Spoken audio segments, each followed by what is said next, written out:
It's difficult to imagine, but the city of Atlanta was a modern marvel long before Roy E. Davis arrived in the city from Texas to create his double life. By 1900, the city's horizon had already filled with skyscrapers. Horses and buggies strolled the streets below as trolleys carried a massive workforce to and fro, as they traveled from their homes to their jobs and back again. By 1915, there were about 600,000 people in the quickly spreading metropolis.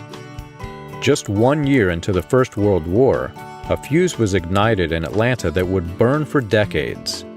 The war between races exploded into the forefront with the release of D.W. Griffith's film, Birth of a Nation. The film told the story of a villainous, psychopathic mulatto, the offspring of a sexual union between a black and a white.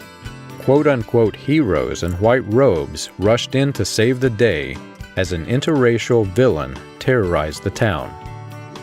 Shortly after the film was released, 15 men gathered on Stone Mountain just north of Atlanta to organize the 1915 Ku Klux Klan. Very little is known about the 15 men who gathered that day. They were led by William Joseph Simmons, but the secretive nature of the Klan's formation remains a mystery. Like the hooded heroes in Birth of a Nation, the men who joined the Ku Klux Klan masked their true identities to instill fear into their opposition. To oppose the Klan and be outspoken was very dangerous during that time. Anyone could be watching or listening. It could be your neighbor. Your co-worker could be a Klansman. You'd better be looking over your shoulder because the politician in office, the laborer in a factory, the police force, anyone could be watching. Those who crossed the lines in the sand that were drawn by the Ku Klux Klan were terrorized at night by men in white robes. Many were killed, especially those without white skin. At the other end of the chronological fuse that was lit in Atlanta was an explosion into the battle for civil rights in the late 1940s. I'd spent hours studying that side of the timeline and was surprised how closely the timeline aligned with the spiritual topics in key sermons by the prophet.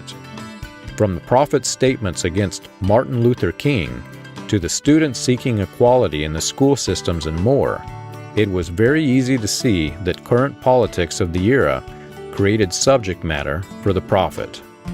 All one need do is line up the sermons by date in one column and line up the milestones in the battle for civil rights in another column. According to his own account to the Shreveport Times newspaper, Roy E. Davis was one of the 15 men who created the Ku Klux Klan that day on Stone Mountain.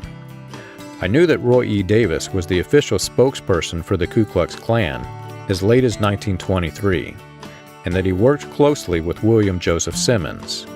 I also knew that Roy Davis worked with Simmons to create other white supremacy groups, such as the Knights of the Flaming Sword. I was curious about the other men among the 15. Who were they?